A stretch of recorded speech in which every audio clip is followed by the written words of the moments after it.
Dear students, तो आज हम सेमेस्टर सिक्स्थ का जो है पेपर सेकंड शुरू करने जा रहे हैं। और पेपर सेकंड में फर्स्ट यूनिट हम स्टार्ट कर रहे हैं।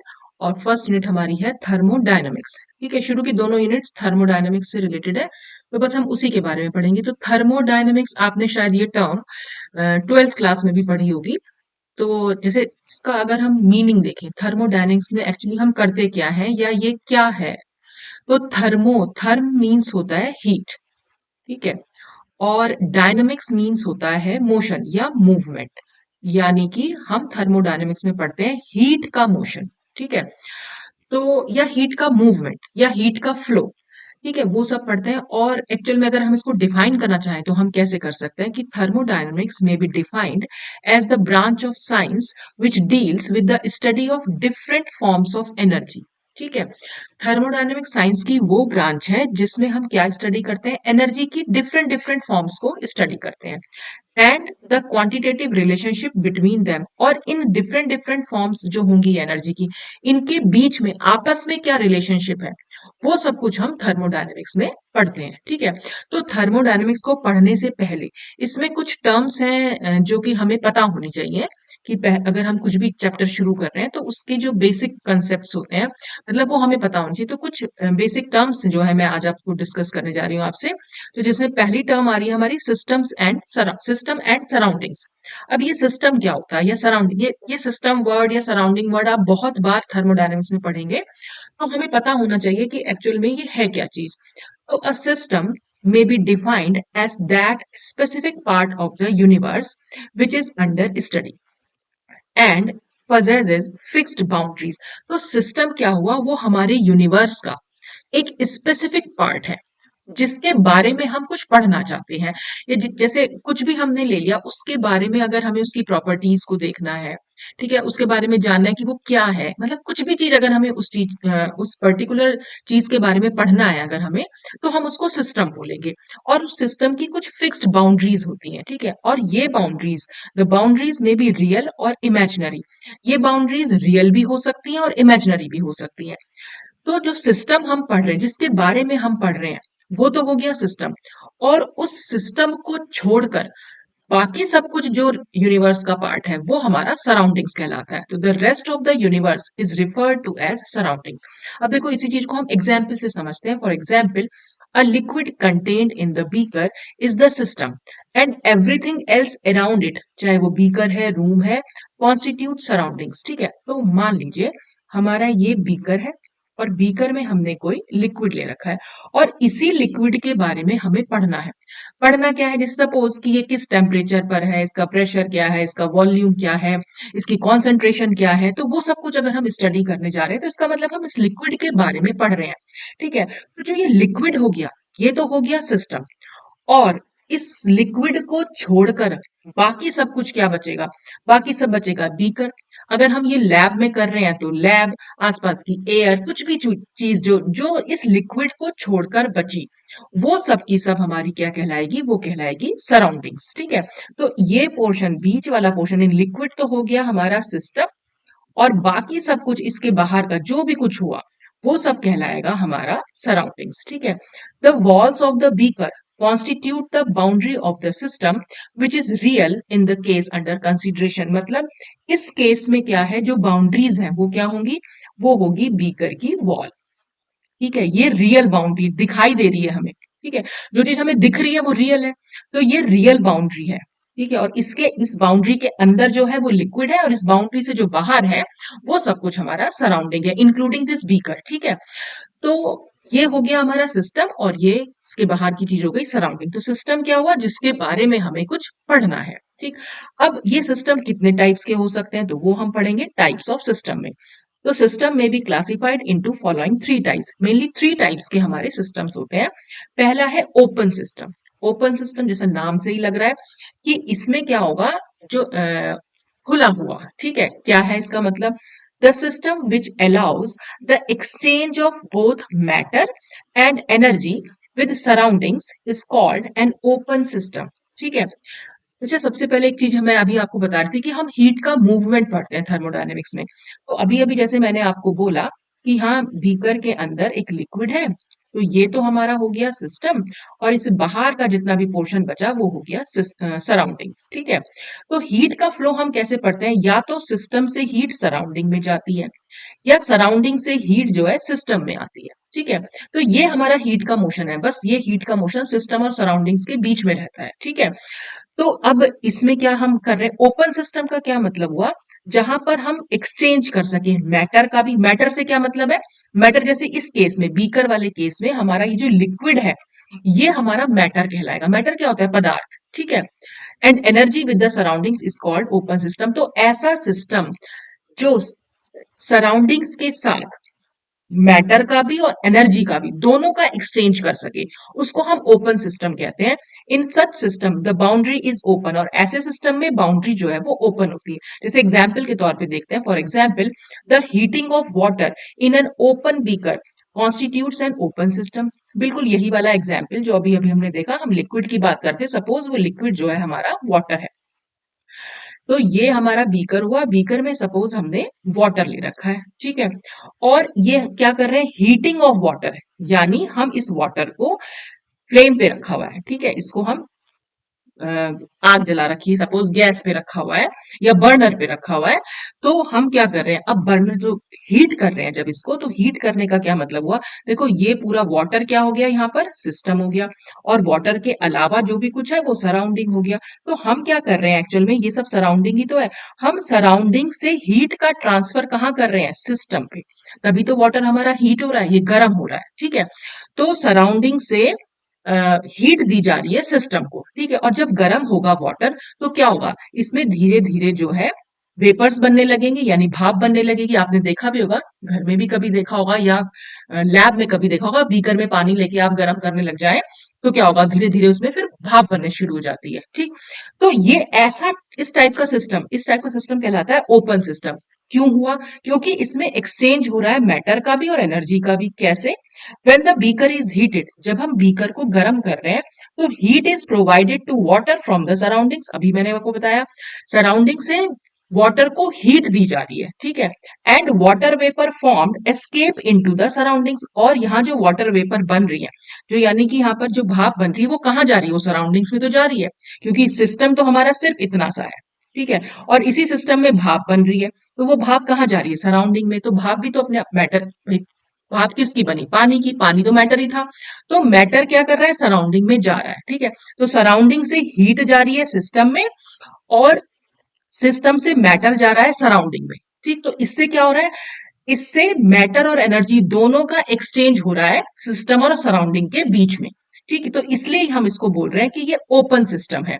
तो thus an exchange of both matter and energy takes place. तो इस तरह से मैटर और एनर्जी दोनों का जो है एक दूसरे के साथ आदान प्रदान हो रहा है। तो ये exchange of both matter and energy हो रहा है। ठीक है, सिस्टम का सराउंडिंग्स के साथ। तो ऐसे सिस्टम को हम ओपन सिस्टम बोलते रहे। ठीक, अब क्या है क्लोज्ड सिस्टम। क्लोज सिस्टम में यही वाला एग्जाम्पल हम देखेंगे। अब की बार क्या है, ये बंद हो गया। To the system which allows only the exchange of energy and not of matter, यानी यहां पर एनर्जी का तो एक्सचेंज होगा लेकिन मैटर का कोई एक्सचेंज नहीं होगा with the surroundings, is called a close system. In such a system, तो ऐसे सिस्टम में बाउंड्री इज क्लोज्ड, ऐसे सिस्टम में बाउंड्री क्लोज होगी, but is able to exchange energy with the system, लेकिन सिस्टम के साथ एनर्जी का एक्सचेंज हो सकता है, मैटर का नहीं होगा, सिर्फ एनर्जी का होगा। तो कैसे बना सकते हैं क्लोज सिस्टम, तो for example heating of water in a sealed metallic container constitute close system. अभी भी सपोज हमने एक सील्ड, सील्ड कैसे, यहाँ पे हमने फिर से पानी ही ले रखा है, हम इसको नीचे से हीट ही दे रहे हैं। ठीक, लेकिन पहले हमने ओपन भी कर लिया था, लेकिन अगर हम इसकी जो ऊपर की ये है बाउंड्री, इसको हम लिड लगा दें ऐसी जो सील्ड हो जाए, बिल्कुल सील्ड। देखो अगर आप सपोज ऐसे आप ऐसे सोच लो कि अगर मान लो आपने लैब में हो, आप बीकर से में गरम कर रहे हो कुछ, आप उसके ऊपर सिंपल वॉच ग्लास रख दोगे ना, तो क्या तभी भी आप देखोगे कि भाप जो है वॉच ग्लास से भी बाहर, मतलब साइड से निकल रही है भाप।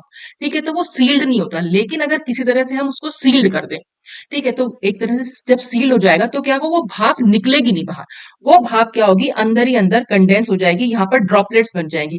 जैसे आपने कभी देखा भी होगा कि अगर घर में भगोने में पानी गर्म करो और ऊपर उसके प्लेट लगा दो तो वो जो पानी की भाप बनती है वो सब यहाँ पर जो है ना कंडेंस, वो पानी की बूंदे देखी होंगी आपने प्लेट के ऊपर बैक साइड पे बन जाती हैं। तो यहाँ पर जो है पानी मतलब ये तो सील्ड नहीं है तो थोड़ा बहुत भाप निकलती भी है, लेकिन अगर ये प्लेट सील्ड हो जाए किसी तरह से कि पानी की भाप बिल्कुल भी साइड से भी बिल्कुल ना निकले, तो सारा का सारा पानी जो है वो अंदर ही भाप बन के बनता रहेगा, मतलब अंदर ही अंदर रहेगा वो, तो वो पानी बाहर नहीं निकलेगा भाप की फॉर्म में।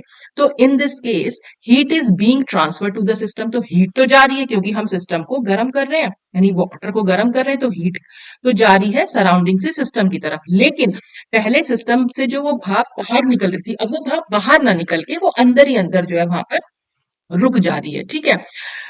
तो but the quantity of matter in the container is not change, तो मैटर की क्वांटिटी चेंज नहीं होगी as the vapours are unable to escape, क्यों, क्योंकि वेपर्स जो है अब बाहर नहीं निकल रही हैं, ठीक है।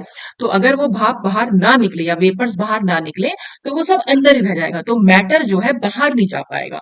तो सराउंडिंग्स के साथ मैटर का एक्सचेंज तो नहीं होगा, लेकिन हीट का एक्सचेंज यहाँ पर हो रहा है, यानी एनर्जी का जो एक्सचेंज है वो होगा। तो ऐसा सिस्टम हमारा कहलाता है क्लोज्ड सिस्टम। अब थर्ड सिस्टम क्या हो गया, आइसोलेटेड सिस्टम। तो आइसोलेटेड सिस्टम क्या होगा, the system which can, isolated मतलब होता है अलग थलग, ठीक है, which can exchange neither matter nor energy with the surroundings is called an isolated system. ऐसा सिस्टम जो ना तो मैटर को एक्सचेंज करे सराउंडिंग के साथ और ना ही एनर्जी को एक्सचेंज करे। तो अब ऐसा कैसे बना सकते हैं, देखो मैटर का एक्सचेंज ना करे तो हमने उसको सील्ड कर दिया था, लेकिन एनर्जी का भी एक्सचेंज ना हो तो इसका मतलब उसके पास क्या होगी, an isolated system is sealed and possesses insulated boundaries होंगी, ऐसी इंसुलेटेड बाउंड्रीज जिसके आर आर पार जो है हीट भी ना जा पाए। For example, hot water kept in a sealed and perfectly insulated thermos flask constitutes an isolated system. आपने घर में देखा होगा थर्मस होते हैं, थर्मस में अगर हम गर्म पानी रख दें और ढक्कन को कस के बंद कर दें तो बहुत देर तक वो पानी जो है गर्म रहता है, लेकिन क्योंकि वो परफेक्टली इंसुलेटेड नहीं होता, इंसुलेटेड मतलब जहां पर हीट जो है इधर उधर नहीं जा पाए, वो परफेक्टली इंसुलेटेड नहीं होता, इसलिए 7-8 घंटे बाद ना वो पानी ठंडा हो जाता है। लेकिन ऐसा अगर कोई थर्मस फ्लास्क हम बना सके, ऐसा थर्मस फ्लास्क अभी तक तो नहीं बनाया क्योंकि मैंने काफी सारे फ्लास्क हमने आपने भी यूज किए हैं, हमने भी यूज किए हैं, तो परफेक्टली इंसुलेटेड नहीं बन पाता। तो क्या होगा, अगर वो बन पाए तो क्या होगा, हीट भी बाहर ना निकले, तो जो हमारा गर्म पानी है ना वो जिंदगी भर गर्म ही रहे, वो ऐसा तो कभी हो नहीं सकता, ठीक है, वो तो कब, क्योंकि परफेक्टली इंसुलेटेड फ्लास्क हमारे पास नहीं है, तो वो 7-8 घंटे तक गर्म रहता है। अगर ऐसा कुछ हो जाता कि वो परफेक्टली इंसुलेटेड होता तो हीट भी बाहर ना जा पाती। ढक्कन तो बंद कर दिया हॉट वाटर, तो वो तो हमारा ठीक है कि गर्म का गर्म ही रह गया, तो ना तो हीट निकलेगी बाहर और ना वाटर निकलेगा। तो इसलिए हम ऐसे सिस्टम को हम बोलते हैं आइसोलेटेड सिस्टम। तो since the flask is sealed, क्योंकि हमारा फ्लास्क सील्ड है, हमने उसको सील कर दिया है, तो no exchange of matter, matter भी नहीं निकल रहा है, can take can take place in this case. तो ना तो इसमें मैटर बाहर निकलेगा ना यहाँ पर हीट निकलेगी। Moreover, if the walls of the thermos flask are perfectly insulating, no exchange of energy is possible. तो फ्लास्क अगर सील्ड है तो मैटर भी बाहर नहीं जाएगा, और अगर उसकी जो वॉल्स यानी जो हमारी बाउंड्री है वो अगर परफेक्टली इंसुलेटिंग होगी तो फिर कोई एनर्जी भी बाहर नहीं जाएगी, यानी कि वो गर्म का गर्म ही रहेगा हमेशा के लिए। तो ऐसे सिस्टम को हम आइसोलेटेड सिस्टम बोल देते हैं। तो ये था हमारा टाइप्स ऑफ सिस्टम जो 3 टाइप के होते हैं। फिर नेक्स्ट आता है प्रॉपर्टीज ऑफ सिस्टम। अब इस सिस्टम की हम जो प्रॉपर्टीज पढ़ रहे हैं वो कितने टाइप की होंगी, तो द मैक्रोस्कोपिक प्रॉपर्टीज। देखो यहाँ पर जो भी हम सिस्टम पढ़ रहे हैं वो हमारा मैक्रोस्कोपिक पढ़ रहे हैं, ठीक है। मैक्रोस्कोपिक मतलब ऐसा सिस्टम जिसको हम नेकेड आई से देख सके। तो माइक्रोस्कोपिक प्रॉपर्टीज नहीं पढ़ते हैं हम यहाँ पर। माइक्रोस्कोपिक मतलब ऐसे पार्टिकल की प्रॉपर्टीज को पढ़ना जो कि हम देख ही नहीं पा रहे, तो जिसको हम देख ही नहीं पा रहे तो स्टडी कैसे करेंगे उसकी, तो उसके स्टडी करने के तरीके अलग होते हैं। तो हम जो यहाँ थर्मोडायनेमिक्स में पढ़ते हैं हम हमेशा मैक्रोस्कोपिक पार्टिकल्स या मैक्रोस्कोपिक सिस्टम के बारे में पढ़ते हैं। तो हम यहाँ कोई एटम मॉलिक्यूल के बारे में नहीं पढ़ रहे हैं, हम बड़ा ऐसा जिसको कि हम आंखों से देख सकते हैं उसके बारे में हम पढ़ रहे हैं, इसलिए इसकी जो प्रॉपर्टीज है वो मैक्रोस्कोपिक प्रॉपर्टीज कहलाती हैं। तो macroscopic properties of a system are of following 2 type, 2 types की होती हैं। पहली होती है इंटेंसिव प्रॉपर्टीज। अब ये क्या होती है, the properties which do not depend upon the quantity of matter present in the system are called intensive properties। System में जो भी हमारा मैटर प्रेजेंट है जैसे कि अभी अभी हमने पानी के बारे में बात की थी या लिक्विड के बारे में बात की थी, तो लिक्विड की जो क्वांटिटी है या पानी की जो क्वांटिटी है उस पर डिपेंड ना करे, तो ऐसी प्रॉपर्टीज को हम इंटेंसिव प्रॉपर्टीज कहते हैं। और इसके एग्जाम्पल दे रखे हैं, टेम्परेचर, डेंसिटी, कॉन्सेंट्रेशन, ये सारे एग्जाम्पल्स हैं इसके।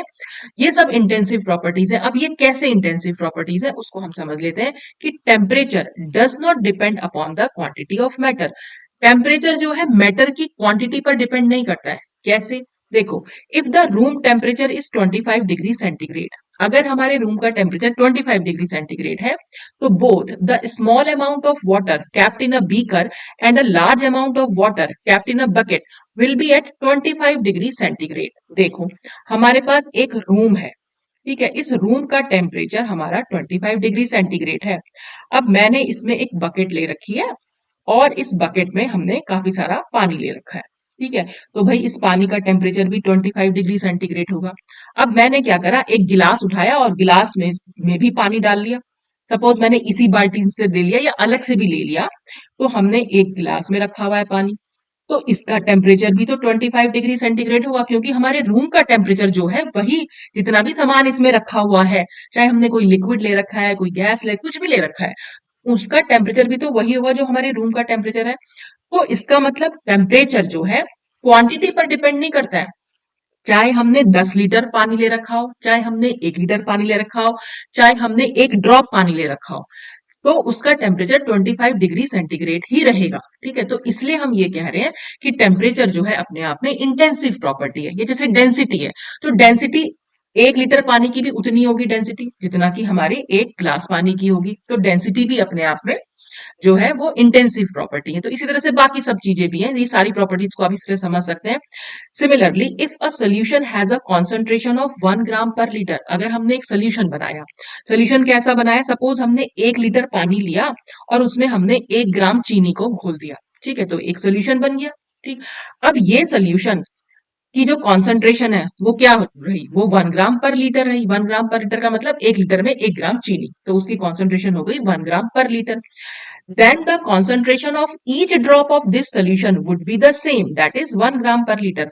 तो मैंने 1 लीटर लिया पानी और उसमें 1 ग्राम चीनी घोल दी, ठीक है। तो इसकी हर ड्रॉप का कॉन्सेंट्रेशन, मान लो मैंने इसमें से एक ड्रॉप बाहर निकाली, तो उस ड्रॉप का कॉन्सेंट्रेशन भी 1 ग्राम पर लीटर ही होगा। तो चाहे हम 1 लीटर ले लें, चाहे हम उसकी 2 ड्रॉप ले लें, चाहे हम उसका एक गिलास ले लें, तो कॉन्सेंट्रेशन में कोई चेंज नहीं आएगा, कॉन्सेंट्रेशन वही रहेगी जितनी हमने शुरू में यूज की थी, ठीक है। तो कॉन्सेंट्रेशन भी डिपेंड नहीं करती है क्वांटिटी ऑफ मैटर पर। तो thus temperature and concentration do not depend upon the quantity of matter and hence are intensive properties. तो ये तो दो एग्जाम्पल के तौर पे समझा दिए, बाकी सबको भी आप इसी तरह से समझ सकते हैं, ठीक है। एक्सटेंसिव प्रॉपर्टीज, तो एक्सटेंसिव क्या होगी, इंटेंसिव का ठीक उल्टा।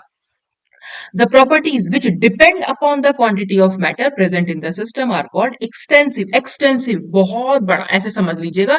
extensive जो है वो क्वांटिटी पर डिपेंड करती है, जैसे कि नंबर ऑफ मोल्स, जैसे कि मास, जैसे कि वॉल्यूम। देखो वॉल्यूम को आप कैसे समझ सकते हो, अभी अभी मैंने आपको एग्जाम्पल बताया था कि हमने सपोज ये 1 लीटर है, तो 1 लीटर पानी, इसका वॉल्यूम कितना, 1 लीटर बाल्टी, मतलब बाल्टी की जो कैपेसिटी है उसमें 1 लीटर पानी आ सकता है, ठीक है। ये सपोज एक बाल्टी है, ठीक है। और मैंने ले लिया एक छोटा सा मग ले लिया, कुछ भी ले लिया, इसमें जितना पानी आएगा तो ये तो बहुत छोटा है इसके 1 लीटर के कंपैरिजन में, जैसे मैंने बना रखा है। सपोज इसमें 250 ml आता है, ठीक है। तो ये 250 वॉल्यूम कितना होगा इसका, इसका है 250 ml, इसका है 1 लीटर। मैंने ले लिया अगर 2 लीटर, तो 2 लीटर का अगर मैंने कोई बाल्टी लिया है तो उसमें आ जाएगा 2 लीटर, ठीक है। तो यहाँ पर 2 लीटर, तो क्या हो गया, वॉल्यूम देख रहे हैं, वॉल्यूम आपका चेंज हो जा रहा है बार बार। तो वॉल्यूम किस चीज पर डिपेंड कर रहा है, क्वांटिटी पर डिपेंड कर रहा है। यहाँ पर 2 लीटर वाटर की quantity 1 litre quantity, 1 litre water की क्वांटिटी के कंपैरिजन में कहीं ज्यादा है, ठीक है।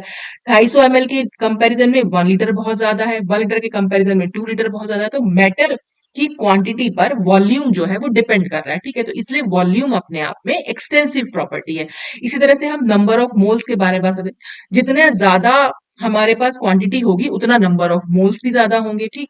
ऐसी मास भी ज्यादा होगा। एंथैल्पी, एंट्रोपी, ये सब कुछ, फ्री एनर्जी, ये सब कुछ हम बहुत डिटेल में पढ़ने वाले हैं। तो ये सारी प्रॉपर्टीज भी हमारी एक्सटेंसिव प्रॉपर्टीज होती हैं, ठीक। तो ये हो गई properties of a system. Next है हमारा state of a system and state variables. ये टर्म भी हम बहुत बार यूज करेंगे। तो आखिर सिस्टम की स्टेट से क्या मतलब है? सिस्टम की स्टेट से मतलब होता है कि उसकी कंडीशन क्या है, पर्टिकुलर किसी टेम्परेचर, वॉल्यूम, प्रेशर पर उसकी क्या कंडीशन है, बस उसको हम स्टेट बोल रहे हैं। तो a system is said to be in a particular state when all its measurable properties have fixed values.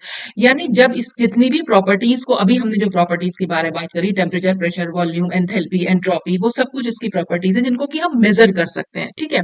तो जब वो उन प्रॉपर्टीज की एक पर्टिकुलर स्टेट में एक पर्टिकुलर वैल्यू होगी, तो हम कहेंगे कि सिस्टम उस पर्टिकुलर स्टेट में है। तो such a system of the system such a state of the system is often referred to as thermodynamic state of a system। तो हम कई अक्सर बोलेंगे कि सिस्टम इस स्टेट में, तो उस स्टेट में होने का मतलब उस पर्टिकुलर स्टेट में उसका एक पर्टिकुलर टेम्परेचर होगा, उसका पर्टिकुलर प्रेशर होगा, पर्टिकुलर वॉल्यूम होगा। जैसे ही हम उन प्रॉपर्टीज में चेंज करेंगे, तो उस सिस्टम की स्टेट भी चेंज हो जाएगी, ठीक है। तो the common measurable properties of a system are temperature, pressure, volume, concentration etcetera. तो ये हमारी कुछ कॉमन प्रॉपर्टीज होती हैं। When the values of such properties related to the system under consideration are fixed, तो जब इन प्रॉपर्टीज की वैल्यू जो है फिक्स होती है सिस्टम के लिए जिसको कि हम पढ़ने जा रहे हैं, तब हम कहेंगे कि system is said to exist in a particular thermodynamic state. तब हम कहेंगे कि वो उस पर्टिकुलर स्टेट में है, ठीक है। तो the factors which are necessary to be specified in order to define a particular state of a system are called state variables और state functions। तो ये हमने अभी क्या पढ़ा, स्टेट। स्टेट क्या हुई कि एक पर्टिकुलर जो भी हम प्रॉपर्टीज उसकी पढ़ने जा रहे हैं, उस एक पर्टिकुलर स्टेट पर उन सबकी, उन सारी प्रॉपर्टीज की एक फिक्स्ड वैल्यू होगी, ठीक है। और वो जो फैक्टर्स हैं जो कि उस पर्टिकुलर स्टेट को डिफाइन करने के लिए जरूरी है, जब हम उनको स्पेसिफाई कर देंगे, यानी जब हम उनकी वैल्यू बता देंगे, तो जिन फैक्टर्स के बारे में हम बात कर रहे हैं या जिन प्रॉपर्टीज के बारे में हम बात कर रहे हैं, उनको हम कहते हैं स्टेट वेरिएबल्स या state functions.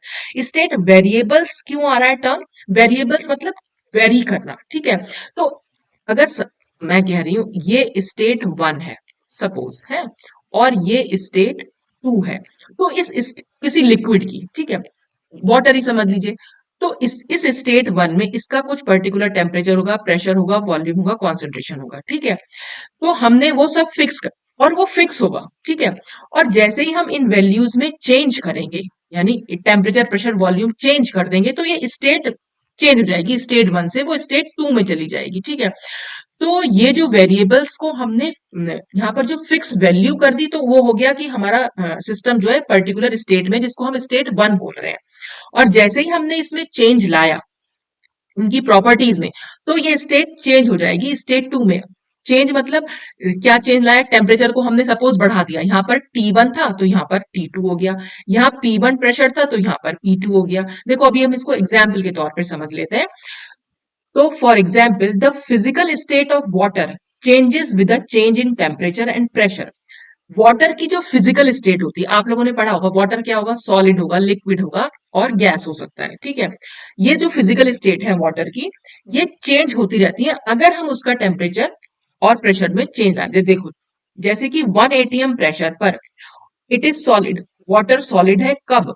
Below 273 kelvin. Below 273 kelvin का मतलब 0 डिग्री सेंटीग्रेड। तो 0 डिग्री सेंटीग्रेड से नीचे अगर वाटर है, क्या बन जाता है उसका? आइस। वाटर की क्या फॉर्म? ये सॉलिड फॉर्म हो गई, ठीक है। तो फिजिकल स्टेट इसकी हमने कैसे बताया? क्योंकि हमने यहाँ पर टेम्परेचर को स्पेसिफाई किया। जैसे ही आपसे कोई बोले 0 डिग्री सेंटीग्रेड या बिलो 0 डिग्री सेंटीग्रेड, आपके दिमाग में तुरंत पानी की क्या इमेज आएगी? कि बर्फ है, वो तो आइस है। तो वो कैसे आई? क्योंकि हमने उस टेम्परेचर को स्पेसिफाई किया। और मैं आपसे बोलूं कि 0 डिग्री सेंटीग्रेड आपको इमेजिन करना है, मैं बोल रही हूँ कि वाटर 0 डिग्री सेंटीग्रेड से 100 डिग्री सेंटीग्रेड के बीच में है, या मैंने आपको बोल दिया कि 70 डिग्री सेंटीग्रेड पर है, तो आपके दिमाग में वाटर क्या लिक्विड की फॉर्म में आएगा, ठीक है। तो वाटर तो कैसे मालूम पड़ा? क्योंकि हमने ये स्पेसिफाई किया। मैं आपसे बोलूं कि वाटर को आपको इमेजिन करना है कि वो 100 डिग्री सेंटीग्रेड से ऊपर है। सपोज मैं बोल रही हूँ कि वो 102 डिग्री सेंटीग्रेड है, तो 102 डिग्री सेंटीग्रेड जैसे ही आपके दिमाग में आएगा, तुरंत आपके दिमाग में भाप बननी जो है शुरू हो जाएगी कि वाटर जो है इसका मतलब बॉईल हो रहा है, क्योंकि 100 डिग्री सेंटीग्रेड में वाटर बॉईल होना शुरू हो जाता है तो भाप बननी शुरू होती है, यानी वाटर जो है गैस में चेंज होना शुरू हो गया है। तो अबव 100 डिग्री सेंटीग्रेड वो गैस होता है। तो हमने क्या कर रहे हैं कि टेम्परेचर को स्पेसिफाई करने से, टेम्परेचर को फिक्स करने से, यहाँ पर देखो जैसे 0 डिग्री सेंटीग्रेड क्या वाटर की ये स्टेट थी, जैसे ही हमने बताया कि 0 से 100 के बीच में तो वाटर की ये स्टेट थी, यानी यहाँ पर लिक्विड था वो। ठीक है, जैसे ही 100 डिग्री सेंटीग्रेड से ऊपर किया इसका मतलब वो गैस है। तो स्टेट जो है वो चेंज होती चली जा रही है जैसे ही हम टेम्परेचर को चेंज कर दे रहे हैं। तो यहाँ पर टेम्परेचर क्या हुआ, इस टेम्परेचर को बोलेंगे हम स्टेट वेरिएबल्स या स्टेट फंक्शन, जो स्टेट पर डिपेंड कर रहा है। आप समझ लीजिए इसको ऐसे कि अगर आइस है तो उसका टेम्परेचर फिक्स है, वो 0 डिग्री सेंटीग्रेड है या बिलो 0 डिग्री सेंटीग्रेड है। अगर स्टेट लिक्विड है तो वो 0 डिग्री सेंटीग्रेड से 100 डिग्री सेंटीग्रेड के बीच में है। तो बस यही सब चीजें इसमें बताई हुई है। तो लिक्विड बिटवीन 273 टू 373 केल्विन, तो उसका मतलब वही है 0 to 100 degree centigrade, and gas above 373 kelvin. तो 373 केल्विन मतलब अबव का मतलब हो गया कि 100 डिग्री सेंटीग्रेड से हम अगर ऊपर की बात कर रहे हैं तो ये सब कुछ जो है हम वाटर के बारे में बात कर रहे थे। तो many properties of water such as energy, viscosity, density, surface tension etcetera change with the change in temperature and pressure. और देखो 0 डिग्री सेंटीग्रेड पर जब वो आइस है तो उसकी अपनी कुछ पर्टिकुलर एनर्जी होगी, पर्टिकुलर उसकी डेंसिटी, सरफेस टेंशन, कुछ भी होगा वो पर्टिकुलर होगा, उसकी कुछ ना कुछ वैल्यू होगी। लेकिन जैसे ही वो लिक्विड हुआ तब उसकी विस्कोसिटी, तब उसकी डेंसिटी, सरफेस टेंशन या एनर्जी है या कोई एंथैल्पी है या कुछ भी और एंट्रोपी है वो चेंज हो जाएगी। ठीक है, उसमें चेंज आ जाएगा। तो ये प्रॉपर्टीज चेंज हो जाती हैं जैसे ही हमने इनका टेम्परेचर या प्रेशर को चेंज कर दिया। तो therefore in order to specify a particular state of a system having water, तो वाटर की एक पर्टिकुलर स्टेट को अगर हमें स्पेसिफाई करना है तो हमें क्या चीज स्पेसिफाई करनी पड़ेगी, उसका टेम्परेचर और उसका प्रेशर। तो it is necessary to specify its temperature and pressure. तो वाटर की एक पर्टिकुलर स्टेट को स्पेसिफाई करने के लिए हमें बताना पड़ेगा वो टेम्परेचर या प्रेशर। ठीक है, hence temperature and pressure can be regarded as the state variables और state function of the system. इसलिए हम टेम्परेचर और प्रेशर को स्टेट वेरिएबल्स या स्टेट फंक्शंस बोल दे रहे हैं। तो ये जनरली डिपेंड करते हैं इनिशियल और फाइनल स्टेट पर, जो भी हम सिस्टम ले रहे हैं उसकी इनिशियल या फाइनल स्टेट पर। और अगर हमें इन वैल्यूज में मतलब इन जो स्टेट वेरिएबल्स हैं इनमें चेंज अगर देखना है तो जब भी हम चेंज की बात करेंगे ना थर्मोडायनेमिक्स में, जब भी हम चेंज, जैसे सपोज टेम्परेचर में चेंज हमें देखना है, मान लीजिए हमारा एक वाटर लिक्विड था सपोज 40 डिग्री सेंटीग्रेड, ठीक है, कुछ देर बाद हमने उसे गर्म किया, कुछ भी किया, ठीक है, हमने थोड़ी देर बाद उसका टेम्परेचर पहुंचा दिया 100 डिग्री सेंटीग्रेड। तो ये वाली स्टेट हमारी कहलाएगी, ये है हमारी इनिशियल स्टेट, जहां पर हमने अपने सिस्टम पर काम करना शुरू किया, तो वो तो हो जाएगी इनिशियल स्टेट। और फाइनल स्टेट क्या थी, जब हमारा काम बंद हो गया, हमें इतना ही करना था कि 40 डिग्री सेंटीग्रेड वाले लिक्विड को 100 डिग्री सेंटीग्रेड पहुंचाना था। तो 100 डिग्री सेंटीग्रेड हमारी कौन सी कहलाएगी स्टेट, वो कहलाएगी फाइनल स्टेट।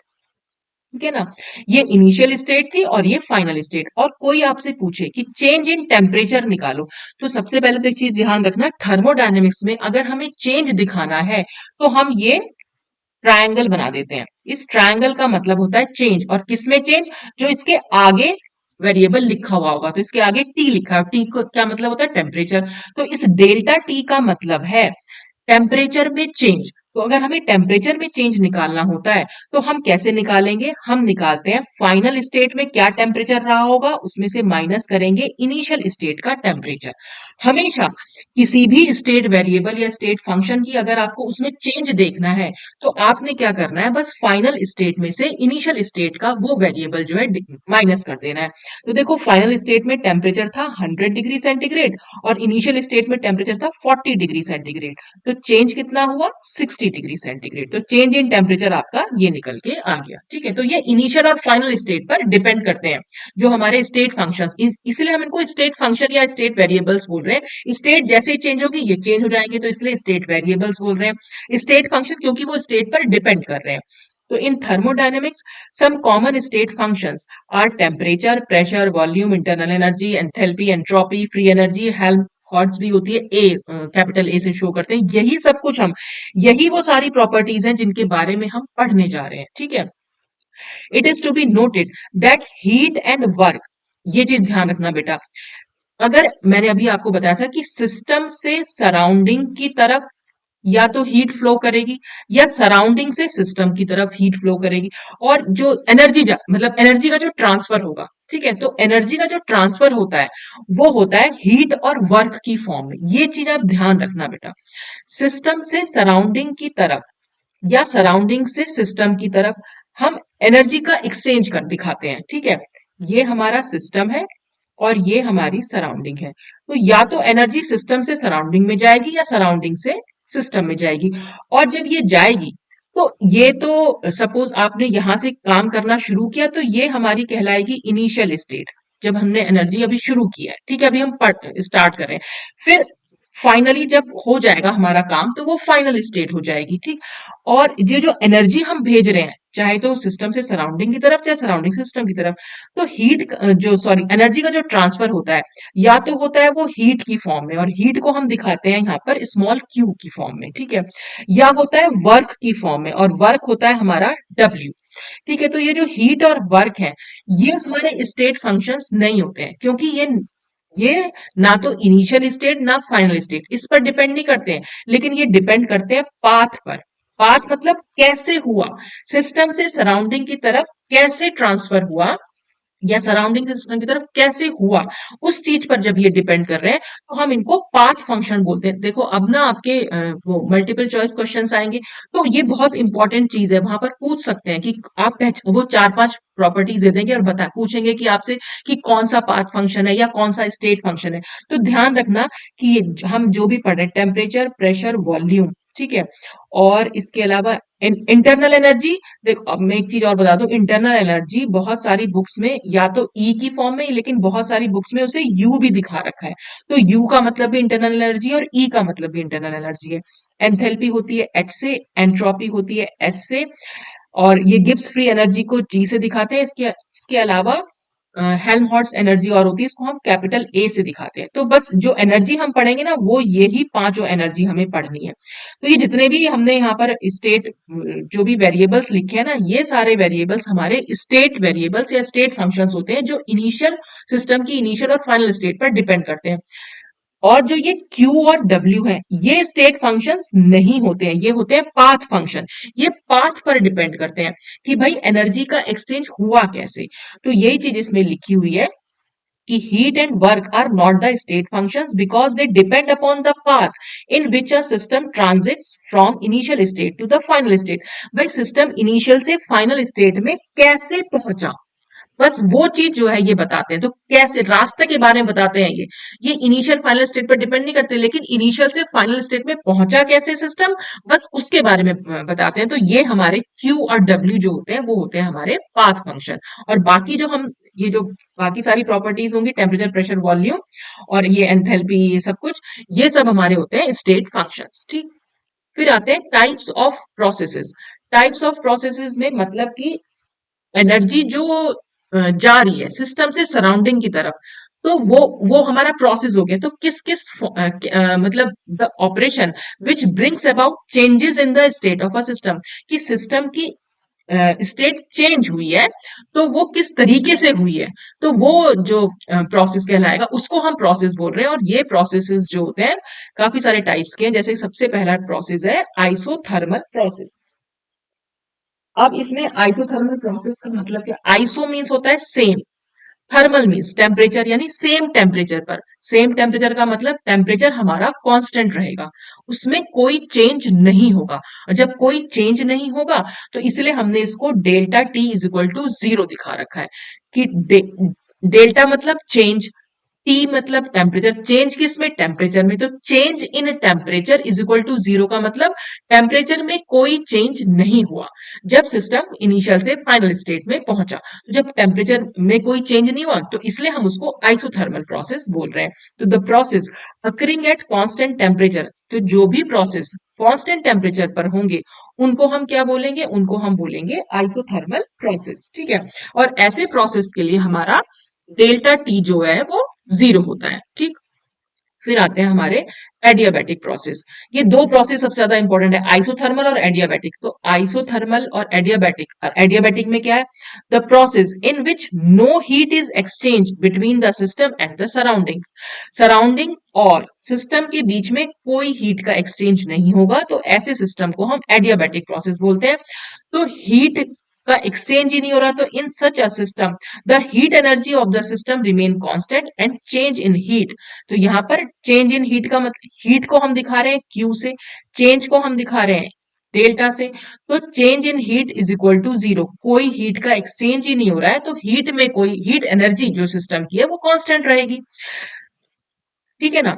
ना तो सिस्टम, क्यों, क्योंकि देखो सिस्टम की अपनी कुछ हीट थी, कुछ ना कुछ वैल्यू जरूर रही होगी, ठीक है। यहाँ है सराउंडिंग, हमने कोई ना तो एनर्जी सराउंडिंग को दी, ना सराउंडिंग से इसमें गई, तो इसलिए क्या है, इसकी जो हीट थी, अपनी सिस्टम की जो हीट थी वो वैसी की वैसी रही जैसे इसकी थी, आप इसको ऐसे समझो। तो इसलिए चेंज इन हीट जो है वो जीरो हुआ। तो एडियाबैटिक और आइसोथर्मल ये दोनों बहुत इंपॉर्टेंट है, इनके ध्यान रखना कि इनका क्या मतलब है। ये भी आपसे वो मल्टीपल चॉइस क्वेश्चन में पूछ सकते हैं। फिर है आइसोबारिक प्रोसेस। आइसो मीन्स फिर से सेम, और बारिक, बार क्या होता है, प्रेशर की एक यूनिट होती है, प्रेशर की एक यूनिट होती है बार। तो इससे आपको ध्यान रहेगा, आइसो मीन्स तो सेम, और बार क्योंकि प्रेशर की यूनिट है तो सेम प्रेशर, और सेम प्रेशर का मतलब प्रेशर में जो चेंज है वो भी जीरो रहेगा। इसलिए हमने delta P is equal to zero, यानी process which occurs at constant pressure is termed as an isobaric process. तो ऐसे प्रोसेस को हम आइसोबारिक प्रोसेस बोल देते हैं। For such a process change in pressure, वही है delta P is equal to zero. Isobaric के बाद आता है आइसोकोरिक। आइसोकोरिक, अब देखो टेम्परेचर के बारे में बात कर ली, प्रेशर के बारे में बात करी, अब क्या बचा, वॉल्यूम। तो इससे ध्यान रखना कि आइसोकोरिक में हमारा वॉल्यूम में चेंज जो है वो जीरो रहेगा। The process occurring at constant volume is known as an isochoric process. तो अब कांस्टेंट वॉल्यूम है, वॉल्यूम में कोई चेंज नहीं है, इसलिए हम delta V is equal to zero कर दे रहे हैं, ठीक है।